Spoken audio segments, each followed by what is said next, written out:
All right, so since we are combining podcasts for today, a little bacon wrapped hustle or a hustle wrapped bacon business. Yeah, sure. Flowchart.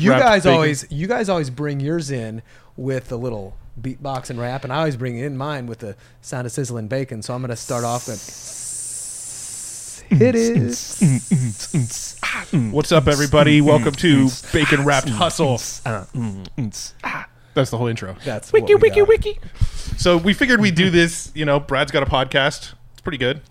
I mean, if you like that kind of thing. We've got a podcast. So his is Bacon Wrapped Business. We've got a podcast, Hustle and Flowchart. We figured let's from time to time do a Bacon Wrapped Hustle and I'll kind of talk about what we've learned over the month. It'll be like, what, a once a month thing? Maybe once every 6 weeks or so? Once a month sounds good. How about to start? Not daily? Not daily. Not no. daily. By the way, for anybody who's not watching this on the video, this is a special video episode. So we are recording this right now. And if you're just listening on iTunes or Android or whatever the hell Android people listen to it on, Stitcher, then we'll put a link to the video in the show notes. Is that Sounds right? good. Sounds good. And that'll be posted on what? Your site, It'll our be posted site. in places. It'll be all over the webs. Yes. You You probably won't have a hard time finding it if you went to one of our sites. That's true. So the one thing I want to make promises to these people is that if you watch this, at the end of the show, Joe is definitely taking his shirt off. Ooh, wow. Hey, now. Whoa. We got to get. I've always Matt heard. just got really excited. I've always heard that when you're doing long episodes like this, you got to give people a reason to stick to the end. Oh, okay. That's So- it. Just wait and then keep waiting longer. If you don't see it by the end of the video, just keep waiting. Yes. And it'll maybe show up. Well, what they don't know is none of us are wearing pants. That's this true. Is, welcome to the Pantsless Podcast. Why don't we just make the So name that? quick intros. Yes, I'm Brad Costanzo. My podcast is Bacon Wrap Business, sizzling hot business advice guaranteed to make you fat. Profits. Hey, now. I am a consultant. I'm an entrepreneur. I buy businesses. I work with a variety of types of businesses and helping them to grow, get unstuck, find clarity, and using multiple traffic conversion strategies and whatnot. And you guys introduce yourself to my audience. For one, You were like been on my show before. You were like the Uber connector. So if you don't know Mr. Bradley, go follow him because he will. I thought you were going to say something else. Oh. Go follow him. Well, if that's your kind of thing, that's cool too. Go F him. Go F him. I'm Follow Joe him. Fear. It's Matt Wolf over here, co-host of we're Evergreen Profits, and also have a podcast called Hustle and Flowchart, hence the name.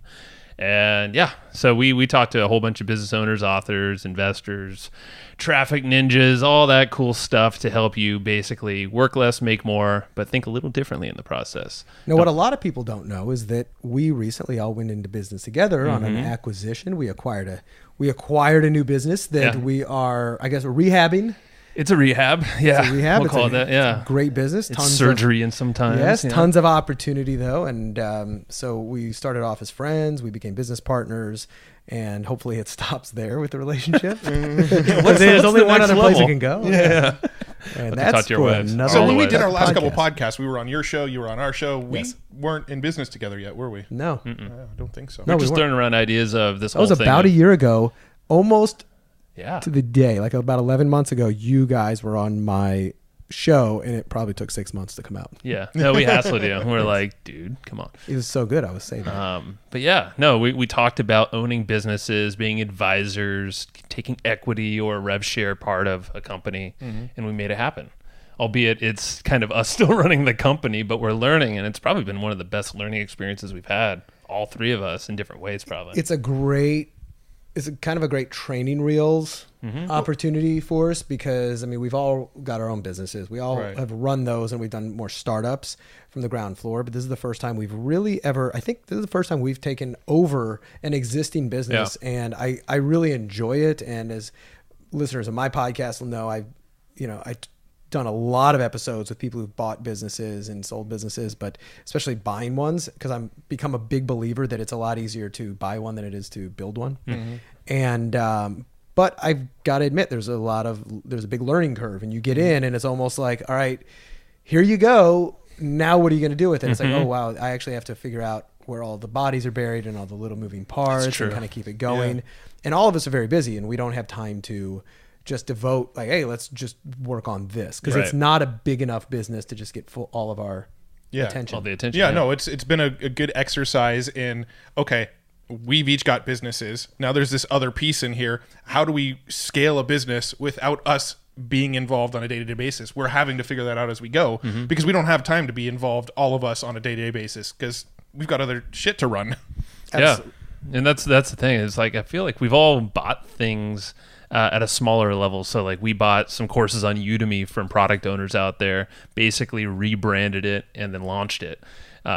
That was cool. That was like $500 at a time, but it's a creative way to get a head start in something. And that's a great way still. Like you got to vet the product as you would with any business you buy. You vet it, financials, is the market there, get some proof. No, that's a great point. I mean, the point of, if you think of acquiring a business as some insane monumental thing, well, it can be, obviously, but one of the quickest ways to get your feet wet is do what we did. Go and find somebody who's selling a course on Udemy. They're probably not that invested into it. They probably got another day job. They've got other stuff going on the side. They set up a Udemy course as a side hustle. If somebody comes along and says, look, I'm going to give you $1,000 for your course, they've probably made $1,000 total on the entire time they've been on Udemy. Well, Udemy's screwing them anyway. So yeah, they're desperate for some cash. Right. And I forgot to mention, this episode sponsored by udemy.com. Screw you, Udemy.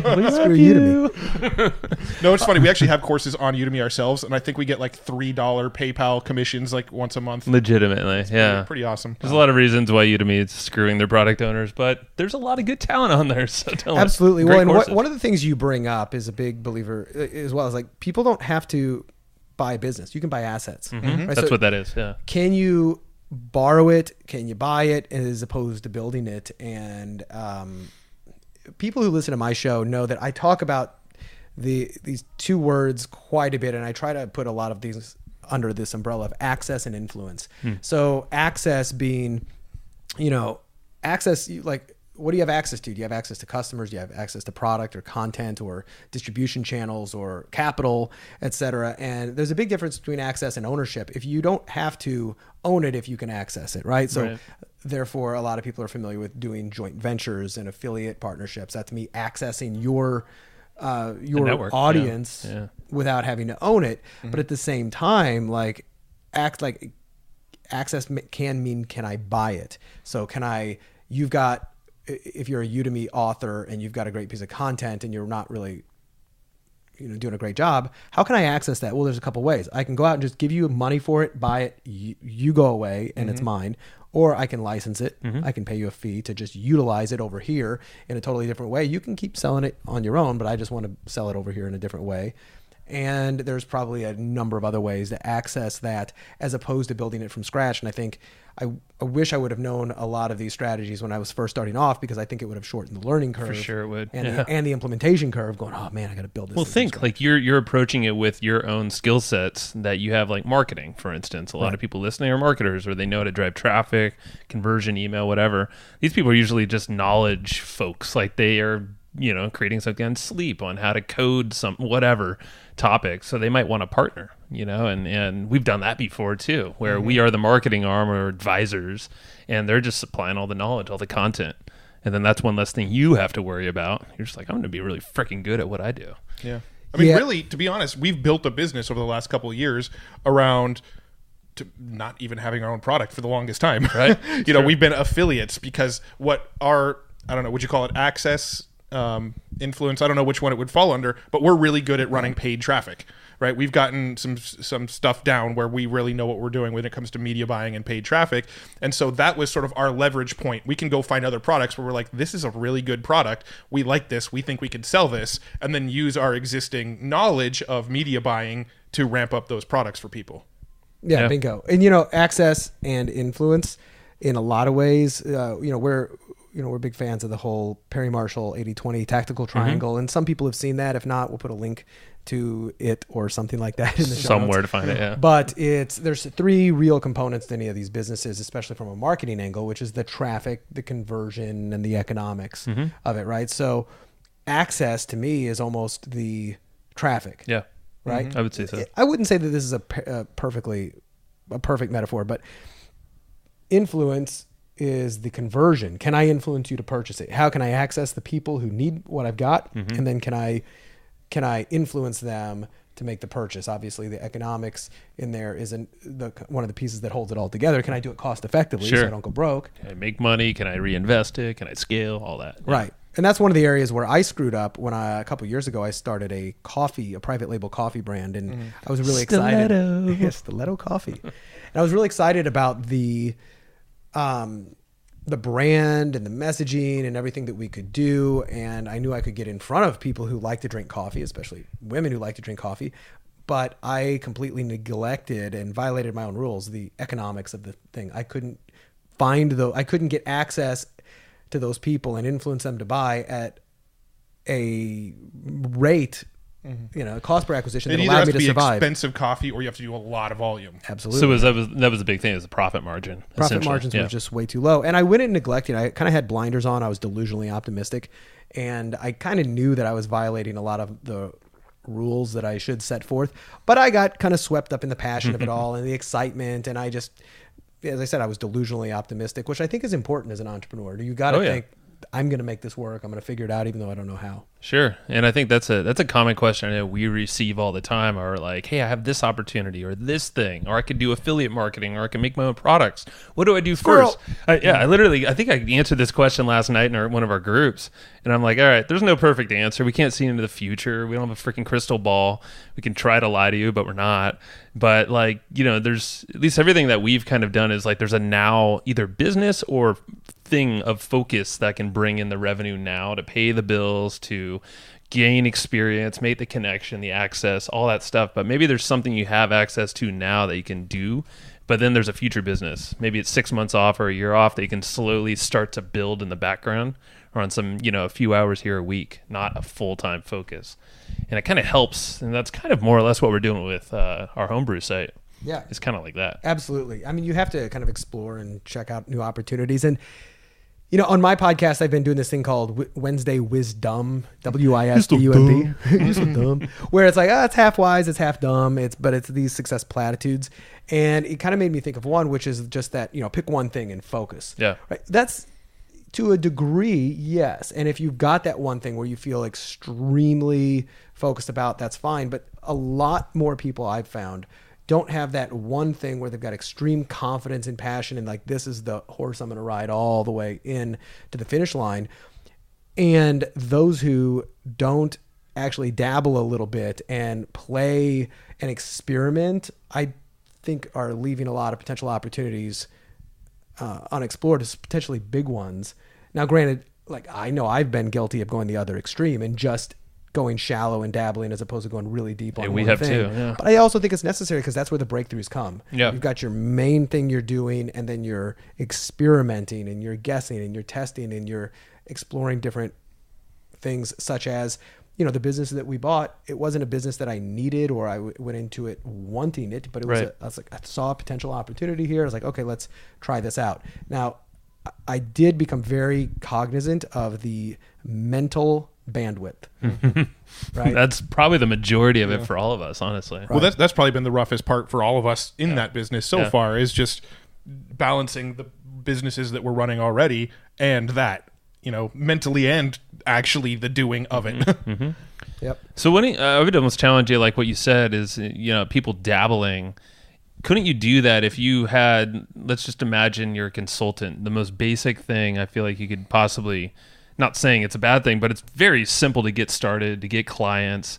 You can start dabbling, like you said there, Brad, is like, okay, I'm going to try speaking. I'm going to try YouTube ads. I'm going to do retargeting on Facebook or all this other crap. You can almost like dabble within an offer that is making money. Exactly. And then experiment, but then parlay what you're learning there into maybe an affiliate offer or some other thing of info. The more you can, the more you can keep your experimentation and dabbling focused close to home, and or at least focused dabbling. Yeah. I mean, build a moat around yourself and freaking you'll learn a shit ton and make money in the process. So absolutely. Are you giving me an extra mic? You really want to? What's that? I don't think you were giving me your mic. No, I want your mic. I want your mic. You guys, if you're not watching this, Joe has got this beautiful pink microphone. Hashtag pink mic. Yeah. Is that even a real Joe's trying to get this hashtag to catch on. Nobody else on earth is going to use hashtag pink mic. No. John Belcher's wife, he said, because he was like, oh, she liked the pink mic. Do they make men's mics where you bought that? men's mics. We'll see. Magic mic. So, but that was a good little tangent. I mean, that's what we've been. I think that's like our biggest struggle. I think, but also growth in the last like you said, almost a year. Yeah, and so for like. me, because my aspirations, and I just recently almost purchased a much bigger business for like 7 figures, and we went into due diligence, and this was a multi-month process, and I decided to walk away at the last minute because of a handful of red flags that I saw. And I was just like, I'm going to instead help them make money, but I'm going to just create a profit center and kind of act more as a consultant on this. But I went in deep, and the 7-figure transaction required me to learn a whole lot about a whole lot. But at the same time, I was honestly scared to death about what if this thing closes and now I have full operational control of this. Oh yeah. And I have to admit, this is one of those things that still, like, you get out of your comfort zone. This is where I'm out of my comfort zone is, if and when I acquire my next company, because I know I will, because I am actively looking for this, as we all are. Will I have what it takes to step in and step up and run that and do it in a way that, it's game on and not kind of floundering? Because with the business that we bought, it's small enough to where it's too small to get a lot of our time. At the same time, it's so perfect for all of the things that we know how to do that if we can't make this work the way we want it to in 10x, 20x this, we're retiring, going to right. McDonald's. Then it makes me feel bad. But so we're in that weird predicament. It's like too small to get a whole lot of time, but it's too much opportunity to neglect. And I've got to admit, for anybody out there watching, listening, thinking that, hey, these guys look like they've got it all together and all figured out. Like, no, we're figuring it out. But we're figuring it out as we go. And sometimes you just got to jump in and hope the net appears. When it comes to the whole acquisitions kind of thing, this is something I've been thinking about lately, and I'm actually curious to hear your opinion because I don't think we've actually talked about this. I've kind of more taken the approach that if you figure out one thing that you can really specialize in, like you can become the expert at this thing. For me, it's media buying. I love paid traffic. I love experimenting with paid traffic. If I can get really good at that, then when we're out looking for acquisitions, I'm specifically looking for businesses where the missing piece is traffic. Right. And so that's kind of the approach I think we're sort of heading down when it comes to that acquisitions path is, Joe's a sales guy. I'm a traffic guy, right? Conversion, traffic. That's why we're good partners. He focuses on one, I focus on the other. So if we look at businesses and we go, okay, this business is pretty solid. The main thing it's missing is traffic. Well, then that's one we're probably going to explore. Or the main thing this is missing is it's got good traffic, but the conversion element isn't quite there. In fact, we had it wasn't an acquisition. It was an equity partnership that we did years and years ago where the main thing was conversions. It had shit tons of traffic going to it. Like thousands and thousands of mobile app site. Thousands and thousands of visitors per day coming to this site. It just wasn't converting. They were making $200 a month off of like 2,000 visitors a day. Wow. We're like, something's wrong here. And so we came in, and the only thing we did the business to start the first 3 weeks, the first thing we did was we got a new sales letter written. We went and hired a really good copywriter, explained what we were going for, had an entire new sales letter written, switched out the sales letter. It went from $200 a month to $200 a day overnight when we swapped out the sales letter. And then the next step was, okay, we've got this converting to the traffic that's there. Now, how do we even take the traffic to a next level? And then we started to put our focus on the traffic. But we went into it knowing, okay, it's got most of the pieces. We just have one piece to solve, and that piece happens to be one of our specialties. Yeah. And so that's kind of the way I think in the future we're going to go into acquisitions, is that approach. Does one of our specialties solve the problem that this business has? Right. And I think that's super strong. And I know we've talked about this. Joe and I share a lot more in common as far as marketing specialties. We're kind of more on the creative, the conversion, the connection side. you're the cold-hearted Blackheart traffic Yeah. monster. No, I hate people. He's just a big dick. Whoa, you guys really are close partners. If you know I that. know. We were all But giving he each other is one. we were all giving each other nicknames a few days ago on one of our group team. meetings, and I named myself Mr. Nice Guy. I thought that was a great nickname for myself. Of course, everyone on the team was just laughing. And then everybody else renamed themselves to Matt is a dick. We're like, yep, he is a dick. That would be one name, and then No, yeah, but you're spot on there, and I think where, in the past, for myself, it's caused some mental, I guess, frustration? Is I've never felt as though I am a supreme expert in one specific specialty inside marketing. Like, I'm a great copywriter. I'm not the best copywriter. I'm a great email marketer, but I'm not the best. And there's a lot of these things where it just kind of is those internal feelings of self-confidence. And it was always hard for me to kind of pick that specialty. But one of the things that I think I am really good at is that resourcefulness of, and which I think it'll apply really well in future acquisitions, is I'm very resourceful. I know where to find the people and the leverage points. I mean, I found you guys to help out, right? no, you like courted us, and Yes. you bought the business before you even got the agreement. Yes. And then you roped us in there knowing that we would become partners. It was the Correct. wildest shit. Yes. Highly No, but calculated. I think, it's true. I think you don't give yourself enough credit too. Yes, we're all generalists. We all love to learn. I think That's an entrepreneur, I feel like. I think we all have that in common, that we're all learning about everything, but what we choose to focus on from an implementation standpoint is not everything we learn, right? So for me, it's been traffic. For Joe, it's been sales and conversion tactics. From our perspective, what we've always seen you as is this amazing networker, connector. You figure out how to put this Dot piece with connector. this piece where most people don't see those pieces fitting together. Right. Yeah, and that's what. Thank you. Yeah, that dot connecting has been one of my strengths. Where, somebody once recently called me a kind of a catalyst, which I like a lot because it's like, listen, it's a change agent. You drop Brad in, and one little thing he does may be a big leverage thing, but it doesn't do all the work. It just does some of the primary work that kind of gets it moving, and. What we were just talking about, kind of especially the way we structured this deal, and when I purchased the site, it kind of goes back to one piece of advice that Jay Abraham I've heard give, which is, he said one of his favorite strategies or mindsets is get control of an asset, figure out what to do with it later. And that's what I really was trying to do here. I was like, okay, I'm going to get control of it. Then I'm going to figure it out, get my foot in the door. Because if you are resourceful and you work on that resourcefulness and realizing that if you use access, if you use influence, if you kind of connect those dots, there's not too many problems you can't solve. Right. Especially, you don't have to know everything if you know the people who do. I read something, I believe it was in the Story Brand book by Donald Miller or not, but they were describing this guy's business, and he kind of had the same predicament where he felt like he didn't really fit into any specific specialty. But what he ended up realizing after it was kind of uncovered is that he just knew what he wanted to do or where he wanted to go.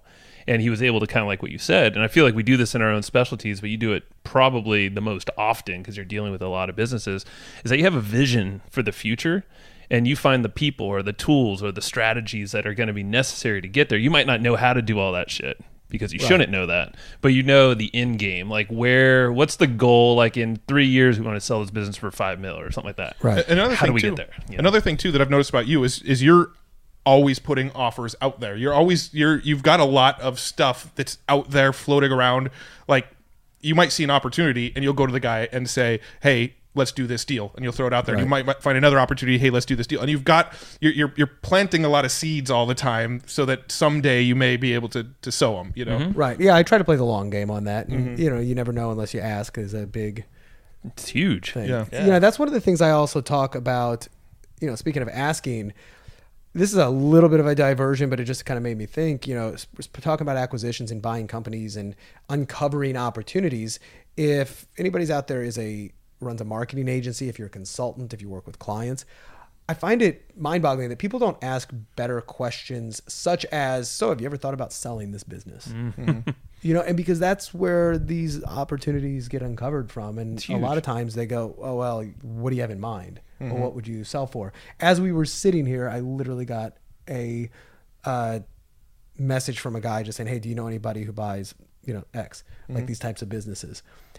He's asking, right? And I actually do. So we may be, working a broker on a connection deal maybe right here. Exactly. Yeah. And And see, that happens all the time with you, because every time we meet with Brad, it's always like, hey, I got this cool shit going on right now. This great opportunity with this big name person or this well-connected investor, rich guy, whatever. There's always something there for you. UFC fighters, billionaires, guys like that. Seriously. what I do. There you go, day. man. But it's I think it's perfect for where you're at, as long as you kind of own that and know, like when we were talking about, there's deals you could get retainer, rev share, equity. As long as you're there, just giving value, maybe up front, quick wins, but you're helping them, guide them to whatever that big thing they want. Exactly. But you show them a little bit of path there, which they probably don't know, then you win. Yep. Everybody wins. So this has been awesome. Do you guys want to change it up a little bit? So I don't know if we want to do this now, or we're actually figuring out the structure of this show as we're recording it. So you're hearing a real life process in this is process. this is stuff we literally sit around and talk about anyway. So we just decided we got to record this. This so here's what I think would be cool for this for our bacon wrapped hustle episodes is every month when we do this, we have like 3 or 4 questions that we circle back around to that change every month. So like one of them that I was thinking is like, what's one book that you're really big on right at the moment? What's one tool or software or something that's just really, really helping you in your business right now? What's one sort of tip or tactic that's working right now? These are all things that if we ask the same question next month, it's going to change next month. And so I think if we kind of have a series of questions where every month we're kind of like gauging what's going on and people can hear the progression and what's working for us now. I think that'd be a really cool thing that people would get excited to tune in for. I think that'd be cool. I love it. So what's a badass tool you're using right now, Matt? Well, shit, I didn't want to start with me. I came up with the Start with idea. me. I'm using Mevo. For those of you who are watching me and watching my little hands on my phone, I am not surfing Facebook. But that's a different question. That's our gadgets. So let's start with gadgets. Gadgets. I am playing with Mevo, the camera switching live thing. And I don't know if you guys can see this here, but we're going to go Inception style. You're going to look at yourself, looking at yourself, looking at yourself. Look closely. And I can really easily make some of these edits that you guys are seeing in the pans just using my camera. It's pretty cool. It's on the fly. Yeah. On the fly. It's recording our audio. I mean, we have some professional mics. It's our podcasting mics, but we're also recording from Mevo audio through his iPhone. So that thing transmits to this Mevo, has a little card in there, stores it. You could stream it live. We're not. I think right if you guys want to check it out, it's getmevo, mevo.com. I believe so. There's no affiliate link on there. Right now, we're actually not fans of Mevos. Ours died the second before we were like. We tried to set up our Mevo first. It didn't work, and Brad's did. We'll resuscitate it later. It's fine. Yeah, I'm not going to say that. Never mind. So gadgets. Any other gadgets? Okay. I haven't been doing a lot of gadgets. Well, Matt and I like the Mevo one's good. So. We splurged on an iPhone X or 10 or whatever. Have you guys heard of this iPhone thing? Well, the 10. I mean, it's like I don't know. It's just crazy because there's no damn button on the front. It's just all facial recognition. That's that thing that came out like 12 months ago, right? Yeah, shut up. It's new to me, damn it. Hey, Mevo's been out for a couple years. I actually love my new phone case because it's a wallet and a phone case in one. So this is all I ever carry on me now. That's actually pretty smart. Because I don't own a car anymore. Wait, hold on. That case is amazing. It's called Silk on Amazon. It works for any iPhone case. Yeah. I had this for an old phone. I was like, Matt, you need to get this. Dude, I'm going to have to check that out. It's like 4 or 5 cards you throw in there. It's not your full wallet. Do you put cash in there? Not really. I actually don't even carry that much cash. I'll carry like a $20 bill or something like that. And I don't. Yeah. I mean, you can see this is all I got on. I'll show you my latest gadget that I'm really happy with. It's this little pill box right here. Yeah. My little AirPods. Yep. Oh, you got them? Yeah, oh, shit. So you didn't cool. tell me that. Yeah, no, I love these things. Like the setup process for this was insane. Yeah. Like you the literally, second you open your it, phone's sitting here on the desk next to you. You open this like this. You just bloop, pop it open, and as soon as you pop it open, the phone says, "Would you like to connect to your headphones?" You hit yes, and they're working. Yeah, that's how fast it is. That's my favorite. I lost my first set, and I just recently had to go buy. It was so excruciating because they're like $160. But you spent the money again, didn't you? Had to go spend the money again. I mean, that's a testament, though. If you go back out and you lose them and you're like, well, they were good enough that I'm going to spend $150 again. Absolutely. So that's alien technology, as is facial recognition on iPhones. It's kind of getting me a little worried because that thing opens up, your iPhone opens up just looking at it. And supposedly, if you're sleeping in like Brad, you were like, put it in front of my face, that it's not going to open up. Like for somehow, are your eyes have to be open or something? Somehow you need to be looking at it, and the iPhone knows you're looking at the screen, or it'll even like turn off. It's so crazy. The thing's like kind of like I it's don't always quite on. understand it because I'll grow my beard long, I'll shave my beard, I'll wear sunglasses. Sometimes I'll wear glasses. Sometimes I'm wearing a hat. Sometimes I'm not. Never had an issue with it not recognizing me. Yeah, it's trippy. funny. Not even that, but just even like with Facebook Live, for instance. I was recently somewhere, and I think it was in the Mexico house build that I was on, and I was down there with my partner Frank Shamrock, who. Yeah, just a little guy no one knows about him. But but I had the phone and I turned it on him like this. Now Frank is wearing sunglasses and a ball cap, and I was like. I just turned to him like this, and within the first second that I turned to him, it says, "Would you like to tag Frank Shamrock in this?" And it was a video. And he's wearing a hat and sunglasses. Like it knew immediately via video who this was. Just think about like just all the data that's getting gathered from all sources. I mean, you got Apple, iPhone. Well, as marketers, Facebook. I mean, that's amazing. Yes. Yeah, we like data. So those are some good gadgets. I'm surprised you went out. Yeah, that's cool, man. No, I like my AirPods. They're awesome. I mean, I started random tangent, but I started walking my dog like every day. I haven't been going on a lot of walks. I started walking my dog every day, and I was getting really sick of the cord dangling down. I'm like, I really need to get some wireless, so I just went for the best there of the you best. Go, man. And I love them. Love it. Well, you have this little Fitbit on now too. That's an old. Well, yeah, gadget. but I've been wearing this thing's like 5 years old. Yeah, and you're walking. That's cool. I walk now. I stopped walking for a while, just wheelchaired around. I had to wheel him around. It was very awkward. Yeah. We went to meetings and Joe, stuff like that. can you come pick me up and push me to the car? Yeah, it was weird, but it was nice. Yeah. That's awesome. Yeah, that's good shit. How about different tools? Like, what are you using like on software, like on the computer? All right, so you guys are familiar, but I've become a very big fan of Karcher. Mm-hmm. So Karcher, Kartra, and you can go to baconwrapbusiness.com/Kartra for all your Karcher needs. But it is an all-in-one marketing automation suite that literally replaces everything you need with the exception of, I guess, just a blog, right? So I still have my WordPress blog, but it is page builder, autoresponder, help desk, checkout, CRM, absolutely everything. And it was created by Mike Vilsaime, Andy Jenkins, Frank Kern, and a lot of times when a marketer and Hector, don't forget. And Hector, yeah, okay.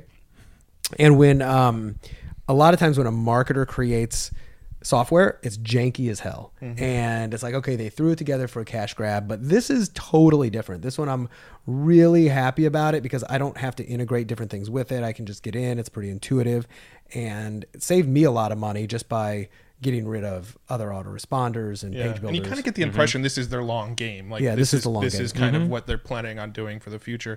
Me personally, with Karcher, I have a little bit of a love-hate with it. There's, I mean, overall, for the most part, I do like it. There are a few little things that I wish they'd work out, which we've already shared with Mike and the guys. So I mean, it's sure it'll happen. There's some things where exactly. I can't post tracking pixels in certain places where I want, and the member where you actually build the members area needs a little improvement, but other than that, I love like everything about it.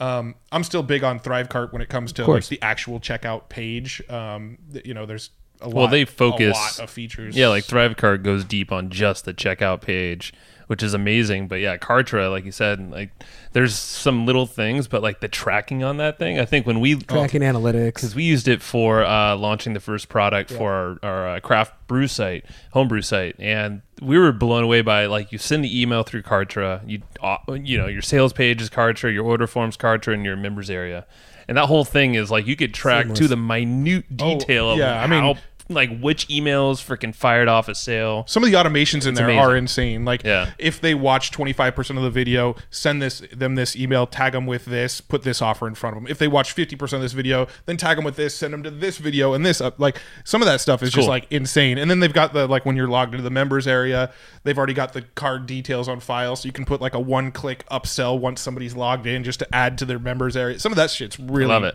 Yeah, it's really gangster if you look at some of the stuff they're doing. So that's one of the new pieces of software tools that I'm utilizing a lot. I'm trying to think if there's anything else major that kind of comes to mind. I mean, it replaces a lot, so no. It does, yeah. What about you guys? What are you using? I mean, I'll let Joe say one, because Joe, in our business, Joe and I are pretty much operating in two separate areas, so he's probably got different tools than I would talk about. well, I don't know, but I think there's a similar one with OmniFocus is one that I know Matt and I both use, but that's paired up with the strategy of getting things done, which we had David Allen on the podcast just like a week or two ago. Well, it depends on when this is released. Yeah, I don't know when this is going to be released, but recently we recorded with him and with Mark Acosta Rubio, and that OmniFocus tool is one that Matt and I both use every single day. We have it on our phone to capture ideas. Also, obviously, it's a good capture device if you know the getting things done methodology. This is a great tool. Or if you're just looking, like for me personally, I struggle with organization, with like just streamlining all these different buckets that I'm living in every day. And Matt is way more in tune to that stuff naturally. But for me, you know, it's kind of wrangling in this chaos side of my brain to where I can function more so in my own personality. It's not changing who I am, but OmniFocus is great. It's not cheap, and I believe it's only for Apple devices, right? Yeah. I mean, I love OmniFocus. Yeah, that's a great tool, and I use it a lot too. I think Wunderlist could be, or Evernote could be alternatives. Yeah, it's like a task list thing. You sort of unload tasks into an inbox, and then you go and organize them into separate projects and folders and stuff. And it's really good at organizing your brain. The one sort of beef I have with it is really the cost. It's expensive, because like you could buy it on your iMac or your MacBook or whatever. Buy it on a desktop, and it's what, $60 to get the Pro version, the premium version that we use, and then you go, cool, I'm gonna add some stuff to it to my phone. Nope, they want you to pay another $60 to get the phone version. Oh, and if you have an iPad, you got to get an iPad version too. So like all in, you could be like $240 into this task management product just to be able to use it across multiple devices. But saying that, it's been worth it to me. I mean, I've used it so much, and it's just been badass. I think the big thing, though, where people could screw themselves, which I think I would have and probably not followed through with OmniFocus, is not having a solid strategy, like getting things done.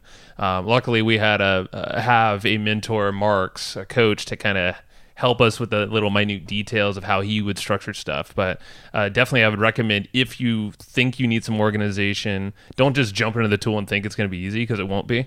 You need to like watch their videos. I think they have some training on getting things done, or just read the book and then apply it and use that thing as your tool, your trusted tool. What's on that? So I know I've read Getting Things Done in the past, and I know the basics, probably about 70% of it, and it's the early stage stuff is not bad, but then I'm not Did you kind of lose it a little better? Yeah, I kind of start to do it, and then I'm like, okay, I like the brain dump, I like the initial organization and whatnot, but then it's when it gets down to managing in it I don't know, maybe I'm just Did you ever have a tool? Like, did you have something you did all that organization Well, I usually use Todoist. Okay. Which you can make that Yeah. work with GTD real easy from what I've seen. But some of it's intuitive. I probably just need to go deep on it for a little while. Yeah. It's funny. I was reading something on it. Some people were talking about GTD, and one of the complaints was it's kind of complex. It's complex enough to where they were like, I think David Allen wanted to make it. It's David Allen, right? Yeah. You know, here's a book and here's the basics. I'm going to give you just enough to whet your appetite to get you hooked, but then I'm going to make it complex enough that you have to give me a bunch of money to learn it. Maybe. Right? They do have coaches. Program, right? So I am not the most efficient at time management, unfortunately. So it is an area that I'm trying to get better at. And see, that's you and I, and that's like my focus right now, is to wrangle that stuff in. And partially it's because we interviewed with him. I've read the book before, but never, just like you. it didn't stick because I wasn't applying it. I wasn't making moves with it every day. The capture part of it, it was like, I think it's the most freeing thing that you could possibly do, because you just take all those open loops out of in your head and you put them on paper or in that device. That's my favorite part, is to write it down. And then I look at it and I'm like, can it just magically disappear? Well, that's the thing. I mean, we go into conversation like, you don't have to do every single thing on the page. Yeah, that's one thing that David Allen was really talking about a lot when we had him on the show, was that most people think if you list it down in your inbox, your capture phase, you've got to do this. But really, when you go through and you do your review phase, where you're kind of looking at everything you've listed out, you could delete freaking half of it if you want. You could delegate a bunch of it to other people. Just get the ideas out of your head. The whole idea is like a mental sort of freeing thing, where you go through this capture phase because you got a lot of shit spinning in your head before you go to bed, first thing in the morning. Just capture everything as it comes to you in your head and just get it out of your brain. And then later on, when you're in a review phase, you can go, no, that's crap. No, that's crap. No, that's crap. Delete a bunch of shit. Delegate a bunch of shit. Or someday maybe folder is like huge. You create a folder called someday maybe, and you throw it in a folder, say, I'll circle back to that one in like a year. Well, then you review that weekly, so you're like, oh, that's a great idea. Now I can bring it out of that and then apply it to a different folder. The biggest game changer about that is the capture phase. Get everything out of your head and either onto paper or in some sort of system. Absolutely. And that's the easiest part for me. And that's the part that is the main thing. 70% there. Yeah, that's like seriously. That's the thing is the decluttering of the brain. Yeah. But I have two more tools. Go for it. Both of them I've actually written blog posts on. So Joe actually probably knows I know what you're talking about. So the first one is a tool by a guy named Paul Clifford. We've had him on the podcast twice now, called Designrr. And what Designrr does is you can actually type in the URL of a blog post, and it'll convert that entire blog post into a PDF version, and then you can use that as an opt-in for that blog post. Surprisingly works really, really, really well. It's amazing. Just to give somebody a PDF version of a blog post. I think there's something psychological where they think, if I have this PDF, I will read it later. It's a great opt-in. It works. Yeah. But they actually just released this new feature. They call it, I think, Designrr AI. And what it is you can actually link them to a YouTube video, plug in a podcast episode, and it actually transcribes the whole thing for you. And then as you're listening back to the transcription to sort of double check it, you click one button, it'll actually take screenshots of that videos inside your transcripts. Places links in there to websites How you have I mentioned. not seen this? Because I use Designrr. Just came out. The AI feature is brand new, and it's on their premium. So it's like the whatever, I don't know what level you're at. It's not like the cheap version. It's like, it's not that much more, but we'll have to pull out your computers and you have to show me how it does it. For sure. Yeah, It's cool. But yeah, basically it transcribes everything. It's like an automated transcription, so it will miss some things here and there. But you go back through, you listen to it, you correct it yourself, and then there's one button, you press the button, and let's say you brought in a YouTube video, it will actually take screenshots of that video and throw them right into your transcripts with timestamps of where that was. That's ridiculous. cool. So that reminds me of two other tools that I use. One of them is Trint, Trint, and the other is otter.ai. So Trint and That's another Otter are automation. super. Are you familiar with both? Yeah. Cool. Yeah. Yeah. So describe super. it Super similar. Otter AI is the one I've been using, which is you upload an audio file or a video file or whatever, and it automatically transcribes things. And then you hit play and you can hear the words going, so you can see where it is. And then if you click on a word, obviously you can edit it if you want to change it, and it'll show you kind of where it is in the audio. But it's not doing screenshots and stuff like that. That's kind of well. cool. That's the thing with designers. You do this whole it does its transcription thing in minutes, and it's all AI stuff. But they're using. He was explaining like Amazon's AI, Google. Like you could tap into their APIs and their technology. And that's how it's transcribing a lot of that, and it's constantly learning. Yeah, the tool gets smarter. So as you go through and you transcribe stuff, when you fix little errors, the tool's getting smarter based on that information. Like, dude, even random names. Like we tested this with one of James Schramko's podcasts, and I think I purposely used. I think it was Scott from Wicked Reports. Oh yeah, his last name is just DeGrossier. DeGrossier, but I would never be able to spell that thing.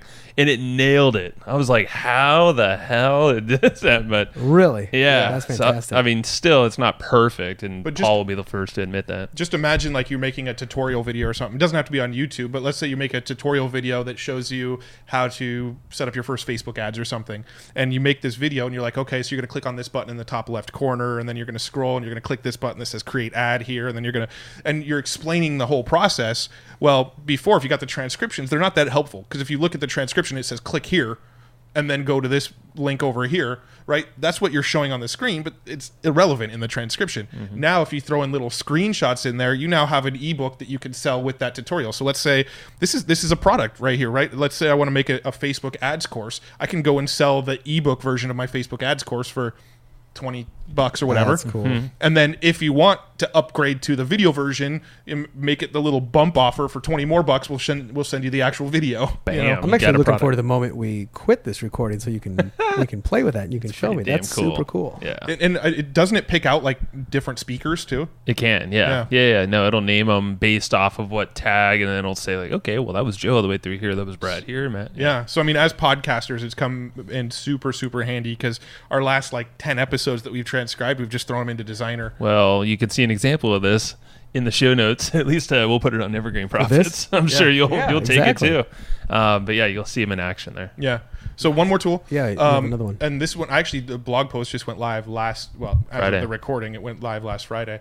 A tool called ConvertBox. Now, I'm sure you're familiar with like Thrive Themes and Opt-in Monster, and there's a bunch of opt-in sort of tools out there. Well, we started testing this new one called ConvertBox, and our conversions just doubled. And there's a couple Email conversions, right? email opt-ins. Opt-in Yeah, sorry. This is an conversion, yeah. opt-in tool. So, exit intent pop-ups and the little slide-ins that slide in, or the Dedicated welcome mat page, that pops up that like scrolls down from the top of the screen. All of that kind of stuff. Thrive Leads and Opt-in Monster, a lot of that kind of stuff. But this one, there's not a lot of variation in the actual design of the opt-in form. You kind of get what they give you, but the opt-in form that they give you converts like crazy. It doubled our opt-in rate, and we didn't do anything. We didn't change the traffic source. We didn't change the image on the little opt-in form. We didn't change the copy. Copy's identical. We didn't change anything. Everything was identical. We just switched from one tool to the other, used their default design that they give you, and our opt-in rates just went. Wow, that's doubled. amazing. And so there's a few really, really cool features in there. They've got like conditional targeting. So if they've seen this blog post but not this blog post, put this opt-in form in front of them. If they came in from a Google search, put this opt-in from them. If they came in from a Facebook ad, put this opt-in in front of them. Dynamic. So all sorts of like switching. dynamic sort of opt-in boxes based on previous things that they've done. If they read this blog post and they're in Germany, show them this opt-in form. If they read this blog post and they're in the US, show them this opt-in. So It's all cool. sorts of like conditional opt-in forms that you can do. And this is the thing that I really, really liked was there's an option to make it based on tags. So if you're using WordPress, all I have to do is say, I created a tag that was like, one of our opt-in is the marketing stack cheat sheet. So all the tools we use in our business. If I give it the tag marketing stack cheat sheet, now any blog post that has that tag on it, this opt-in form will pop up. So it's all you tag the blog post with marketing tag cheat sheet. Oh, cool. Yeah. So Then it basically triggers now all that, I have to do is every time we make a new blog post, we've got like 5 or 6 lead magnets that we use. We're starting to use unique lead magnets as well, but we've got 5 or 6 like default lead magnets that we'll use based on what the content of that post is.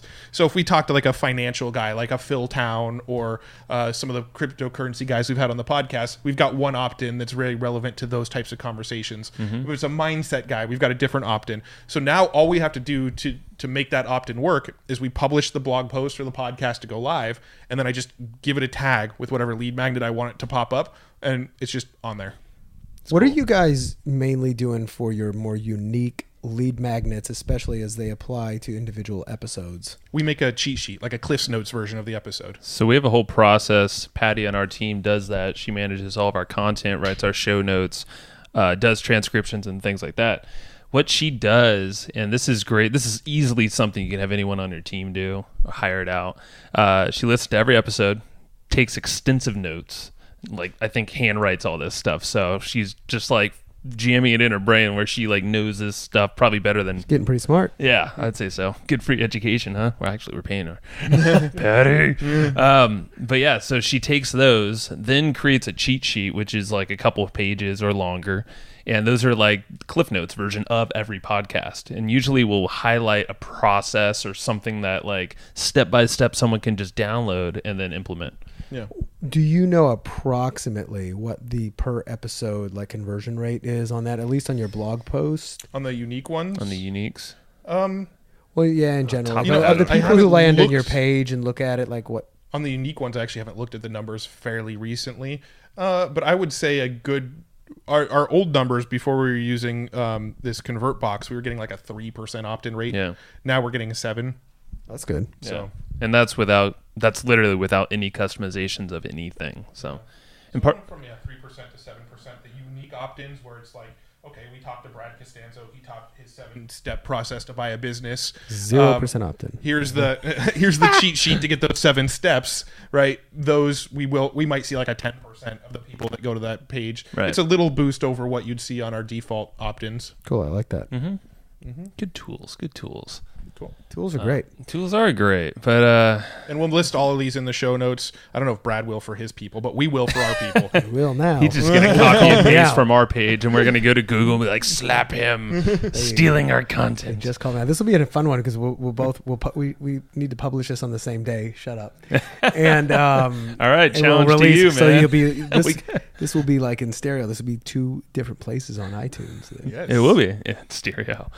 Yeah, play each podcast in different ears with different devices. Hit play at the same time. And ideally, if you're listening to this on the Hustle and Flow chart, you'll go and subscribe to Brad at Bacon Wrap Business. And if you're listening to this on Bacon Wrap Business, you'll come over to the Hustle and Flow chart and subscribe to us. Yeah.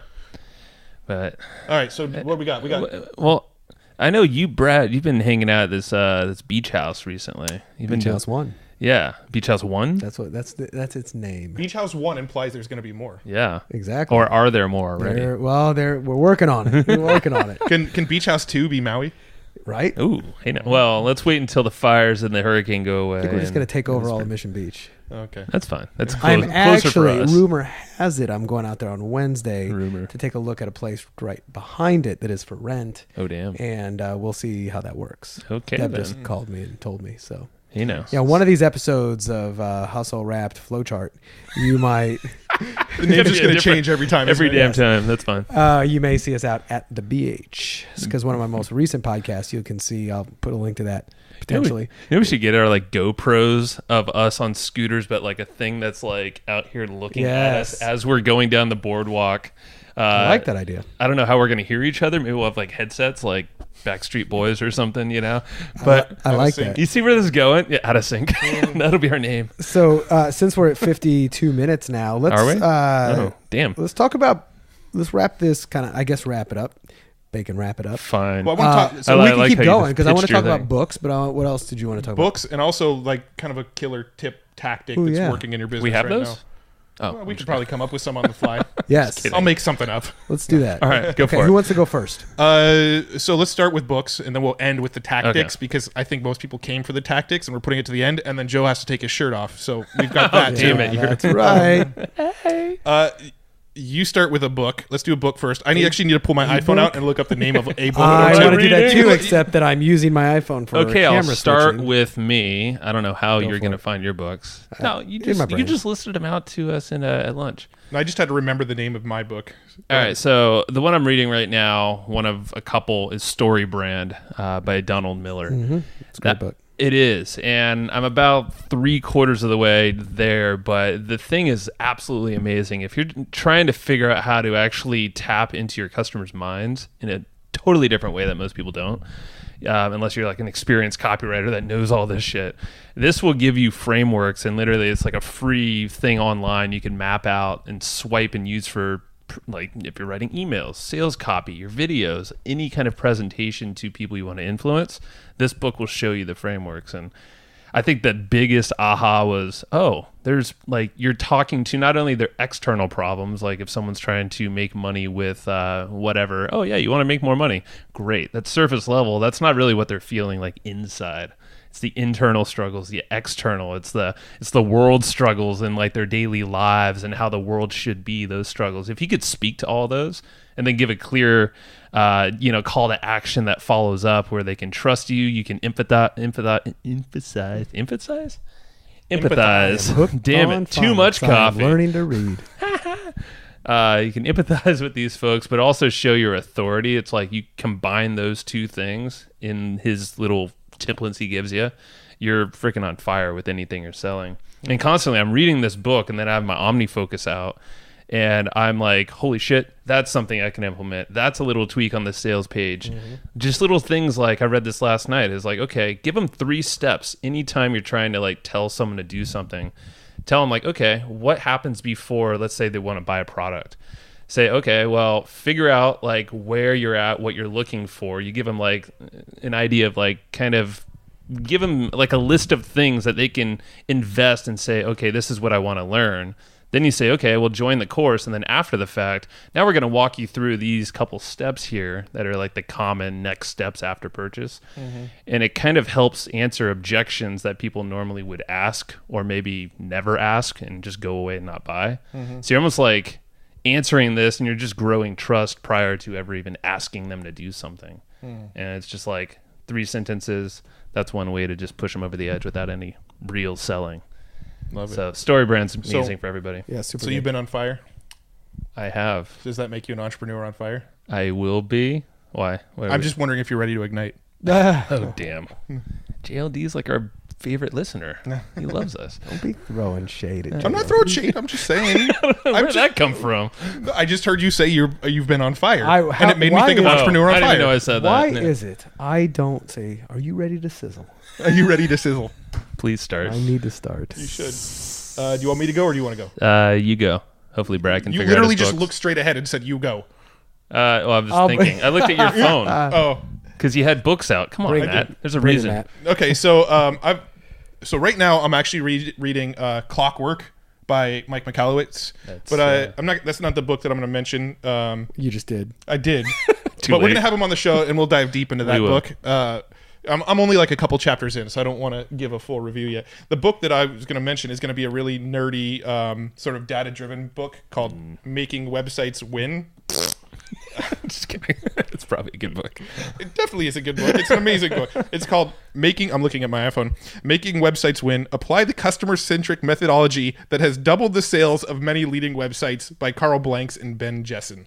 And this was actually recommended by Andre Chaperon, and I grabbed it and went, this book is freaking amazing. But the whole book is all about conversion optimization, split testing, and what do you No, it's perfect. No, I'm just saying, like, this is because, like, we delineated things in our business, Matt and I, like we were talking about earlier, and this is exactly where his head should be. And this is where we've shifted over the last, like, handful of months is like, this is your shit right here. So, no, I'm just smiling. I love it. I'm And like, I think Although I thought Matt was more of a traffic guy. I am. I'm a traffic. I like to do split tests, It's a and combo. I do split tests a lot. I am the split tester as well. I'll pipe him ideas. I'll give him some copy. We'll work on it together. Yeah. So this book is it's all about split testing and conversion optimization. But this book argues, and I think most marketers that have been around for a while will agree with this, is that you shouldn't be split testing minor changes. Most people go, I'm going to split Big test changes only. orange versus blue button, right? Which you we've might see done, like a but, teeny yeah. lift in conversions from one color to another, but the big idea of this book is just test wildly different ideas. Test test talking to this market versus this market. Test when you're driving traffic through like ads, test this targeting versus this targeting. And so many people want to go to this like granular place of, okay, I'm going to test this subheadline against this subheadline, or I'm going to test a blue button versus an orange button, or all of this stuff. And I feel like those are very, very marginal improvements. And let's say you're getting like 1 million visitors a month. That stuff's probably very, very valid.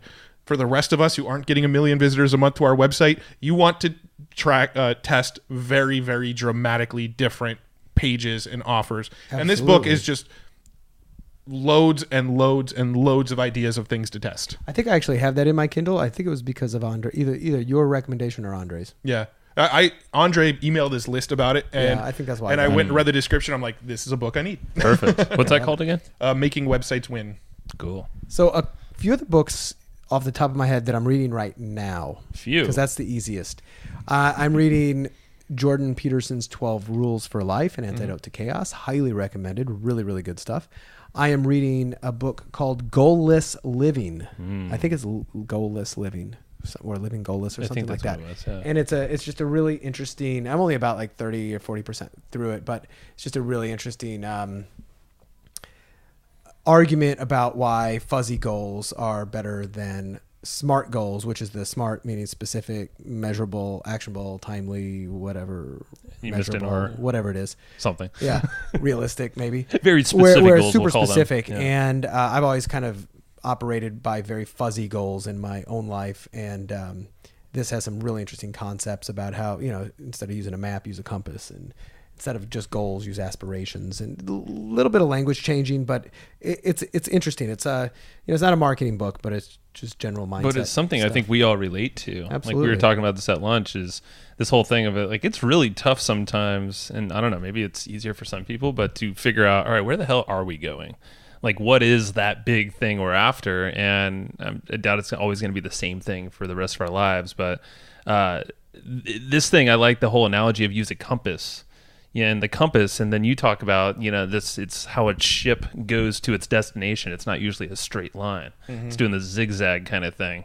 And that's where a compass really comes in. Is Right. like, if you have a fuzzy idea of, I want to go that direction. Plus, if you get off there. track, if you're on a map and you've got one path, and then you get off track, and that map is no longer applicable for where you're going, but a compass will still get you there. It's like, Yeah. okay, that's still where I need to be. I can do it a different way. It's a little bit more adaptable. If you have a map and a compass, it's probably a little bit better, and I think that's Sure. the key. Yeah. The third book that I'm reading is called The Third Door, and it's by Alex Banian, and it's just a really interesting book where this guy interviewed and studied some of the world's top leaders, from Bill Gates to Warren Buffett. Actually interviewed them, and his whole thing was to find out what was one of the keys that unlocked their career, and what was that kind of those pivotal moments. And what he realized is that, there's the first door in, which is just, the traditional method, work hard and get in. There's the back door, which is, I knew somebody. And a lot of times there's that third door where it takes some ingenuity, some creativity, some brute force, and some luck, and all of those combined. And it's like, that's the way in. And sometimes it can read like an adventure story the way it happened, and you don't really realize that. Not everybody just had it handed to them, and not everybody just, worked and took the traditional route. A lot of times, it's a way you're like, oh my God, I didn't even know that. So I literally my Kindle says I'm 19% of the way through. He set up the premise, and now he's off to his adventures. Nice. So that's a super good book. As I said, I've got a lot more in there, but those are the ones I'm reading right now. And you said Steven Spielberg's one of those examples. Yeah, one of those right? examples was Steven Spielberg and how he got his career going. And a lot of times, by the way, it's some sneaky, underhanded, not in an unethical way, but like sneak your way in. If you actually read, so one of my clients, Jesse Itzler, wrote a book called Living with the Seal, and in it he talks about how he got his first record album. And the way he got his record album as a white Jewish rap star back in the early 90s was that he was working at a record studio, and basically like cleaning floors and doing not much else, and trying to get a demo in here and there when he could. And there was a rapper named Dana Dane who I wasn't really familiar with, but I think he had a couple big hits back at the time, and he had left a demo tape there, and and Jesse grabbed it, and he knew that this guy, I think his name was Mike, who's a record producer, that his favorite artist was Dana Dane. And if I remember the story right, he called him up, and he's like, yeah, this is Jesse with Dana Dane, and we want to get this demo to you. And she thought he was saying he is Dana Dane, so she's like, yeah, okay, yeah, Mr. Ross can see you now. And he goes in, and he's basically acting like he's Dana Dane, and he's not, but he finally gets his foot in the door. He's like, no, that's not me. He's on his way, but he wanted me to, but while we're waiting, let me show you my demo. And then he got a record deal. Yeah, wow. So it's just kind of finagling your way in there sometimes. But got to be a little schemy, yeah. It's thinking out of the box. It's okay. And he explained that story in Living with the Seal? Yeah. Oh, cool. Yeah, exactly. I like it. I've also got some videos of him explaining it where, like on video, it's just super cool. But Living with the Seal is a great book. That's a good book. Yeah, I read that a few years ago. Yep. So, what else we got? I have some. I can take this all over the place. I have like some random questions we can talk about just for fun. Go for it. All right. So, out of curiosity, if we were talking about this earlier, but I think it's a fun conversation. Like, what would your sort of ideal business life look like? Either one I of think you. we all have a similar answer to this. We were Get talking paid, do nothing. Maybe. Well, I think we're all in a pretty good agreement. At least we've chatted about it as podcasting, is doing stuff like this. But yeah, because podcasting, I feel like for all of us, it's a perfect opportunity to just chat like this. Talking to cool people about business and stuff and getting paid. Well, it's exactly what you just said. Is like you almost like hack your way into different circles too. So if you like, for us, I know with our podcast, a lot of the times it's selfish, and our guests know that. It's not like we hide it, but we can instantly grow our network and that reach, all that stuff you were talking about that enables you to get in, maybe learn a strategy, but also just get in with a circle of people that you would have never had the chance to. Like David Allen, for instance, like the author of Getting Things Done. We're like, holy shit. And that would have never happened without a podcast. I mean, I think that personally, I think that would be a really great business, is to, have a great business going that we love, that we're working in our fields very well. But podcasting is something where it's like, look at Joe Rogan. I agree. I'm with you there. For me, it would be, if there was only one thing I could focus on, let's say there was some like rich investor that's just like, I love you, I'm going to pay you a bunch of money, you just go do whatever you want. Yeah, this would be it. Do we have one of those listening right now? Yeah. If you're listening. Yeah, if you just want to give us money because you like us, this is what I would And you do. want us to open doors for you? Ooh, we'll mention you. That's good. For real. That's good. I would about it. Legitimately, I would pretty much just go all in on podcasting. My dream podcast would not necessarily be about business and marketing all the time. I would talk about it from time to time, but I would love to have like that Joe Rogan style podcast where it is just, I talk to interesting people all the time. Sometimes it's about business. Sometimes it's about Matt Wolf talking about whatever the hell he wants. whatever I want. Sometimes it's about travel. You know, on Joe Rogan, it's a lot about UFC, which I'm not as into, so probably would get rid of that element. But he talks about like substances and stuff like that. I find it all fascinating, and so I would just have like really interesting conversations with people that I find interesting. Some of them would be about business, but it would just be wherever I want to go, and we just talk about it. And then I also figure out some way to get traveling into the mix. So if you're listening to this and you know how I can build that life for myself, If you are a sugar daddy. Hey, now. come be my sugar daddy.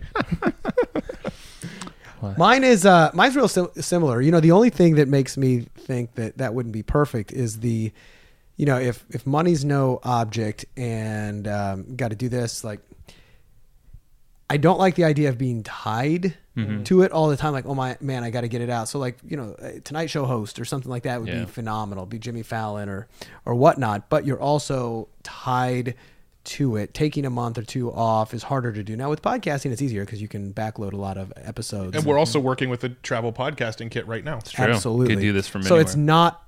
Yeah. So okay, you just basically.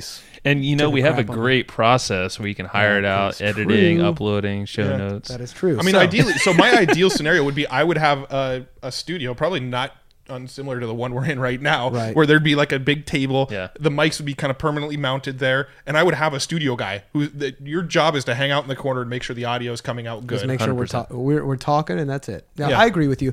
The because this is the kind of stuff I like to do the most is create, connect, and then explore different opportunities. My ideal business is the one where maybe I've got interests and I'm advising on multiple businesses, and that creates a pretty steady stream of, I guess you call active, semi-passive, residual, but income. And that allows me to swing for the fences and chase new blue oceans and uncharted territory and opportunities and new projects. I've really come to the realization that I need to be creating in order to be kind of happy. And if I'm not, and when I'm just working behind the scenes and just doing stuff, I'm just not happy. I can be effective, but I'm not like happy. I do like creating, whether it's writing or doing videos or doing audios, and I need to do more of it. It's one of the things that I've been telling myself that it's a commitment. Yeah. No, I agree. I'm kind of in that same boat. For me, I'm the happiest when I'm trying to solve problems. Like when I'm trying to figure out like, okay, why isn't this converting, or how do I get more traffic on it that we haven't tapped yet? I like really, really being experimental all the time. And if I'm experimenting and testing new ideas and testing new things, that's where I'm happiest. But I also love really, really interesting discussion. That's just my favorite thing. Same. Out of in our entire business, everything we do in our business, the podcast, hands down, that's the one thing that I would never let anybody take away from me. Right. You can't take this. Yeah. Well, and there's been times I've thought about quitting, and I've thought about like, I don't know if I want to do this anymore, just because I've gone through, you go through the ups and the downs and the lulls. It's a marathon, man. I mean, that's But in general, I wouldn't quit. No, Yeah. and that's the thing with podcasting. I know you had a longer show, the Multiply Authority podcast, but we started back in 2010, and definitely didn't have the long-term game. Like we thought it would be a business, the podcast. Well, our first podcast, the Online Income Podcast, I think we released 3 episodes. Probably something like And then gave up on it. And then I think maybe a year later, I had 2 podcasts at the time. I had the Business and Blogs podcast, and I had the Online Income podcast, which was co-hosted with Joe. The Business and Blogs podcast, I think, made it to about episode 15. The Online Income podcast made it to about episode 3. Then Joe and I reunited to do Evergreen Wisdom podcast. Did like WIS 10 maybe? DUNB? That was, I think we got to like maybe episode 17 with Did that we? one. Yeah. And then I did Beyond the Hype with Josh. I think we did about 12 episodes with that. And then, See a trend. yeah. But then the Multiply Authority podcast, I made it to like episode 70 or something. And then I talked to Joe. I said, hey, do you want to co-host a podcast with me? And so that podcast essentially just got rebranded as Hustle and Flowchart, but kept going. But we had a different intention going into it. I think that we were like, all right, this cannot be the business. So if you Like, look at our this is gonna podcast be feed, just Podcast speak- isn't. Yeah. Yeah, I mean, in most cases, a podcast is not a business. Right. yeah. Oh, Right? no. There's a few people who can really. Which is why I knock it said out of someone the needs to pay me to be able to do it. Exactly. Like even sponsorship money. Like You you ever got thought to be about doing doing Patreon? Yeah. Oh, we haven't thought about it. But I've thought about it. We haven't played with it. Yeah. I've talked to some people who, some of the guys we met with the other day who do the Optimal Living Daily podcast. OLD podcast. They use Patreon, and they were telling us it does okay, but it's nothing. Buys them a And they six-pack have of beer spon- every week. Yeah. Yeah, and they do have sponsors. But I mean, I feel like to make really, really good money off sponsorships, you've got to be Yeah, up a there. lot Like you're bigger like the numbers. top 5% of podcasts. Well, Absolutely. the OLD guys actually, and Justin's probably listening to this because he listens to all of our podcasts. So hey, Justin, they're amazing because they have built a business out of their podcast, but they do it in a very strategic way. They're leveraging a lot of different platforms and people. So check them out; it's amazing. But it's interesting, yeah, because we met with them last week up in Irvine. Because they know how to get the eyeballs. I think they have millions of people every single month listening to their podcast, That's amazing. which is outrageous to me, but amazing. But then they don't really know the conversion element. Like they don't know the marketing and how to really scale the money side of the thing. Right. Whereas that's why they came to us. We came to them for the visibility. Them to us for sales stuff. We both But have areas that It's we can help interesting. each other out. It's Yeah. very symbiotic. But That yeah, it's still it's the coolest part of the business though. So Yeah, it really is, and it's one of the things I've, more so doubling down on as opposed to just treating it. I give my podcast love, but not as much as I should because you get busy, you run in business and making money and doing everything else, and then it's funny when I look back at all of the amazing opportunities and things that I'm doing in my business in my life. Like 80 or 90% of them are a direct result of the podcast. I can't agree more. I mean, the network that we have, the connections we have, I mean, a lot of them were built before the podcast, but the podcast was just exponential growth. Yeah. well, those connections connected us to people at a different level or in different circles, higher up. I mean, it doesn't matter how influential they are, but it's different circle and it's just a big web we're building. And what's interesting too now is when we go to events, we go to Traffic and Conversion every year and we go to a handful of events throughout the year. I used to be like, oh, you're Matt, the WordPress classroom guy, right? That was my first business I ever had. Or I merged and became Learn to Blog with Bradley Will. So like people knew me as the blogging guy or the WordPress guy for the longest time. And Joe was the video guy. Joe had a video agency. So everybody knew him as the video guy. Now we go to events and everybody's like, oh, you're the Hustle and Flowchart guys. Like it's I'm become the our baking identity guy. now. Yeah. Same Yeah. here. The podcast has essentially become our business identity. People know Hustle and Flowchart brand more than they know the Evergreen Profits brand. Absolutely. That's fine. They are connected, but yeah. And Same here. And I've at times wanted to change my brand from Bacon Wrap Business because it's fun. It's a little cheeky and cheesy and funny, but it's also memorable as hell. And everybody Well, your says they clothes love constantly just I like do look like I'm wearing a shirt. Well, he made of just bacon, waft doesn't out it? bacon smell at all times. I don't Yes. know. It's like he rubs Right. oil You in should there. get some like bacon cologne. cologne, and then when you walk around at events, does somebody smell bacon? Oh, it's Brad Costanzo. There he is. So everybody knows when you walk in the room, even if you're like not even near them. Right. That's true. Well, that usually happens too, but not from bacon smell. Yeah, it's just because you don't shower very often. Crop dusting. Or that. Oh, okay. All right. On that note, let's. I think we're good, huh? I think this might be a good last wrap up question, but let's each kind of share a tip or tactic or something that's working really well in our business right now. Okay. And let's start with Brad. Ooh, you son of a bitch. Quick. What is working really well? And it doesn't have to be something you created either, because I'm going to share something that I learned from somebody else. So right. So I've been working on a content framework that is starting to work really well, and I'm utilizing it with clients. And it is, because content is king, and building a brand out there that tells a story, that does a story brand, and builds an audience and creates people who know, like, and trust you is hard, or it can be challenging if you don't have a framework. And I used to tell clients just create content, just micro snackable content. And the hard part about that is that they were, kind of fumbling around, not exactly knowing what to do. So I've been I've created this framework whereby it starts with a brainstorm, and then they slowly filter it out to, okay, what is the general theme of the kind of content you want to create? Which of your, like, the pillars of your message does it really support? Usually there's like 4 or 5 pillars. And then is it, there may be 20 different types of things that, you can create. And then of those, is there a point you're trying to make? Is there a metaphor or a story that can back up that point?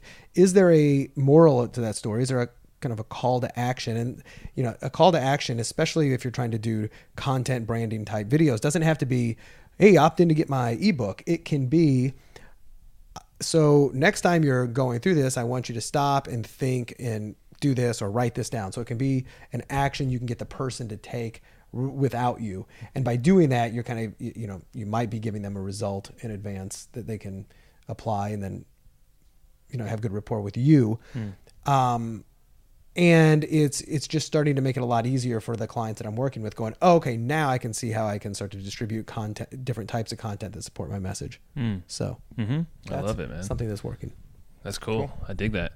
I would say a lot of the focus that I've been doing, and this is something that Matt and I, and probably in the last couple months, we've really just been like I mentioned earlier, we siloed ourselves into these positions where we feel like we're the best at in our business. So what I've done a lot of is the sales. It's communications with prospects, also with buyers, so previous customers, cross-sale opportunities. But the big thing is like personalization of the sales process or even the follow-up. I'll do live chats all the time. So a constant thing that I have in my daily tasks are follow-ups. So that's going to involve email, the forums that we have in our buyers area, our members area, Voxer access. We have a private access area for higher paying clients.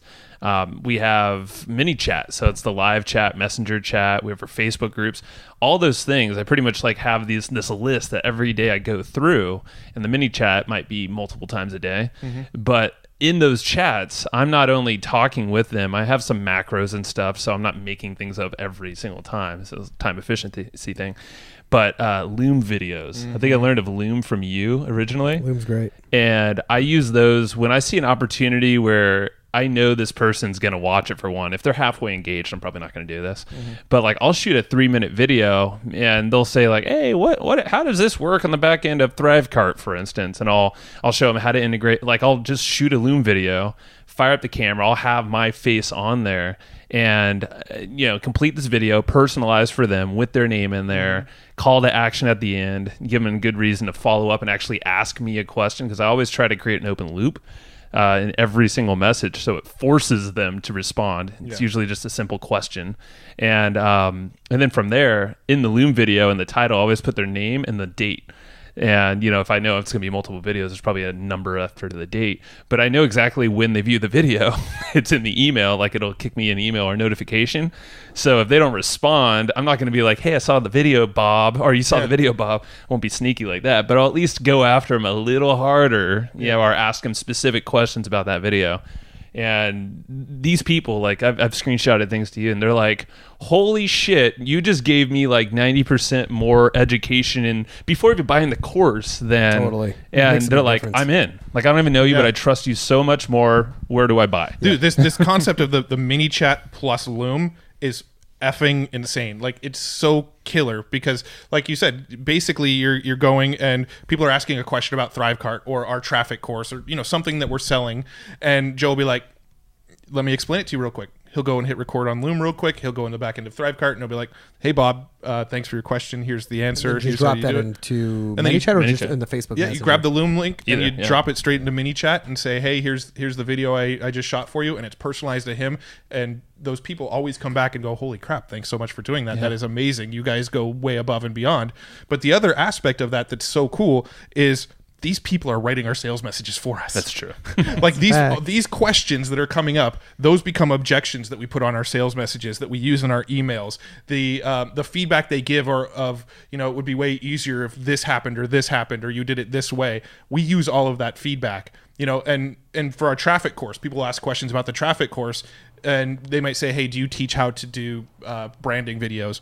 No, but that's great feedback. Maybe we'll add that in next, and we'll sell them on the fact that because you're interested in doing it and you want branding videos, maybe that'll be the next little tip video we throw in there. So you're saying that listening to your customers and prospects actually is a useful part of marketing. That's Dude, crazy. it's just it blows me away. If people don't have live chat on their conversion pages, so on their checkout page at a minimum, but sales page, we usually try to do both of those. We're not going to really put them on a blog post, but we'll put a link to start a messenger chat with us, which comes from ManyChat. So it's a unique link. Kicks them over a intro message that says something like, hey Bob, do you have a question about our traffic course? Fire me a message and I'll get back to you. That's simple as that. Every single thing starts out that way. And more often than not, you're every day I probably have 10 new chats going. And that's without a bunch of pushing to the chats too, but it's just because it's an option. And people it's an easy way to get a sale. It's so cool. It's fun. And we're insane optimizers. We use Visual Website Optimizer. We use tons of different split testing tools, and we're constantly optimizing and testing things. And the data we get from these chats and from the the responses people give on these videos is just like a system to gather objections to handle in our sales message. Yeah. And a shit ton of them turn into testimonials too. Well, actually, really quick thing. This isn't a live chat, but this is the whole sales and looking at your customers. Remember, I took a screenshot of Thrivecart buyers, people who bought Thrivecart through us, and Mike McAllowitz was one of those guys, the Profit First / Clockwork author, and that's how we're getting him on the podcast. We're getting on his podcast. And that was just, that one he didn't get through live chat, but it was us always looking at who's buying our stuff. Following up with those folks even after the sale to make sure that they are taken care of / maybe there's a cross-sell opportunity because there's always a way to connect your products, and best way to do that is just reach out, maybe shoot them a Loom video and thank you for their purchase. That's something I want to start doing, is more stuff on the back end now. So it's like, hey, I want to just shoot Take a look at BombBomb for that, by the way. BombBomb? BOMB. Cool. So it allows you, it's an app on your phone and your desktop, and it allows you to take a quick little video. This is like an in-person video. You're not doing screen share, I don't think. Fine. Yeah. But an in-person video, and there's all these automations and stuff, but what it'll do is I might just hold up my phone or get on my laptop and just say, hey Joe, thanks for buying this product. I hope you get a lot out of it. Let me know if you have any questions, and then I can have it automatically send to you. But what BombBomb will do is it'll integrate with your email, so it'll send it out. But it'll automatically create a little GIF, whatever. Is it GIF or GIF? I always say GIF. I say GIF. Same here. It creates a little GIF of you talking, and then it implants it in the email, and then whenever they click it, you'll know if they opened the email, if they clicked it, and if they watched the video. And then you can set up automations that say if they did this, if this then that. Yeah, if this and that. Now, technically, you could do that also in stuff like Karcher, but it's in other things, but it takes a little more time. BombBomb is set up specifically for that. Perfect. And if you see, for instance, do you get notifications on your cell phone? All the time. Okay, cool. So, of a sale? Oh, certain cases, yeah. Do you get notifications on your cell phone? No. Not at all. No one calls me. But you know who gave me this idea was our mutual friend Michael O'Neill from Solopreneur Hour. So he said whenever he gets a So you can't do this if you're selling thousands of products a day. Right. But if somebody buys his course, he'll get on, and I don't know if he uses BombBomb yet, but he should. And he'll see it. He'll just pull out his phone and do a quick little video. Hey, I saw you buy this. Thanks. Hope you like it. And then he just manually emails it to them. And he mentions their name or in the video texts and everything, right? Actually, he texts it to him. So he says there's a, and I'll have to reach out to him to find out what it is, but there's an app that allows you to kind of have a free text message number. So it's not your cell phone. They don't have your cell phone, but it's a secondary text line. Like Twilio? So it's not Twilio, but it's maybe something like that. But it's very easy. It's on your phone, and it's easy to do. So he'll text it to them because he'll see their phone number in their thing. He'll text it, hey, I just saw you bought my course on how to be cool. That's cool. And thank you very much. And he goes, oh my God, it just generates so much rapport. Yeah. And he does mention their name, right? He does say like, hey, it's Mike, very personal. Yeah, it's not. It's a very Shramko personal. did the same thing. Yeah, James Shramko does that with his membership. When as we well. joined his membership, immediately it was like that day on a Sunday, I believe. Yep. James he was at the mall or something. Even if you're getting like 20 or 30 sales a day, that's not hard to do. Just because that's like if each video is 20 seconds long, it's nothing. What you do is you create a video that has like your message, and then you make a little 2-second video that says, "Hey, Brad," and then you just tack it on. You're like wearing totally different clothes in the second half of the video. That's like more work than it has to be. Way more work. It's a great idea though. But no, We'll make an app to do that. that personal touch works though. Yeah. It's amazing. Or what you do is the new iPhone thing where like you look like a unicorn that's talking. Yeah. Dude, I've started sending text messages now because of that facial recognition thing. Like it'll be a poop emoji and I'll be like responding to people as a poop and they're like, what? Oh, that's Joe. Okay. I would have thought, I would recognize it in a heartbeat. Yeah. Totally Joe. Wouldn't take me long. He's a pilot. That's awesome. That is Go very ahead, cool. Matt. What you got? All right. So my tactic tip actually comes from a mutual friend of all of ours, Kurt Molly. Hopefully he doesn't mind that I share this, but we're having him on the show soon, so he'll probably share it on the show again. He's already been on my show. You know. Did he share the Hot 7? Did he talk about that?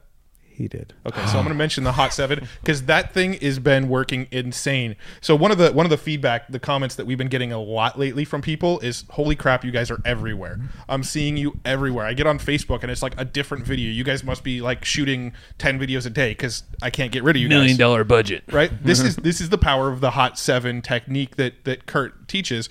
And essentially what it is, and I could totally butcher it, but this is how I'm using it, is you create a whole bunch of audiences in Facebook. This is a Facebook ad tactic. You create a whole bunch of audiences in Facebook of people who have engaged with you in the last 7 days. So you have anybody who's visited your website in the last 7 days, anybody who's liked any of your Facebook posts in the last 7 days, anybody who's purchased your product in the last 7 days, and on and on and on. And you make like 20 different Hot 7 audiences of people who have interacted in the last 7 days. And then when you make little videos, like social media videos, you boost them for $1 per day. That's it, just $1 per day. And you target this Hot 7 audience. And so anybody who visits your website, now when they get on Facebook, all of a sudden they're seeing 10 different videos from you. Anybody who likes one of your posts on Facebook or likes one of your ads on Facebook, all of a sudden they're seeing videos from you everywhere.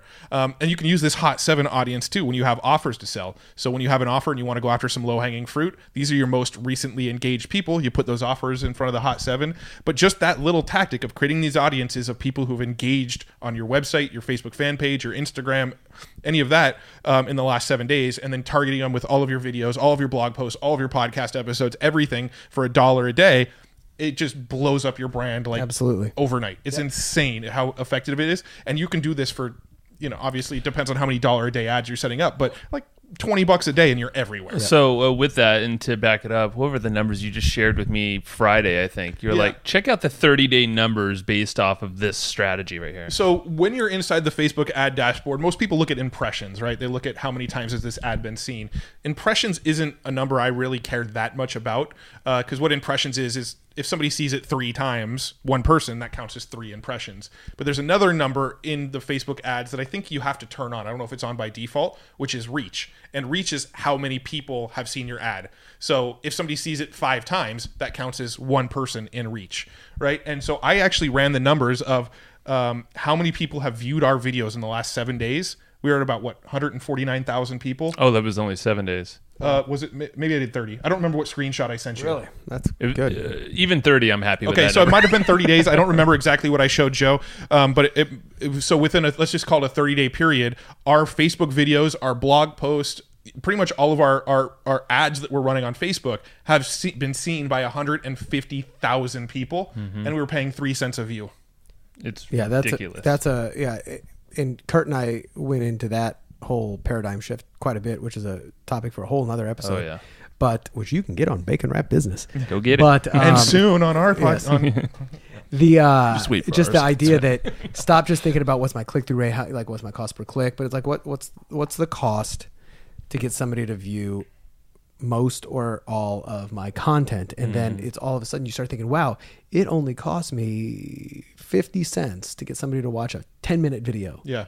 And what's interesting too is, you're making these videos, and I actually just kind of lost where I was going to go with that. But you're basically, you pay like, sorry, my brain's fried. I got a new puppy. I haven't been sleeping lately.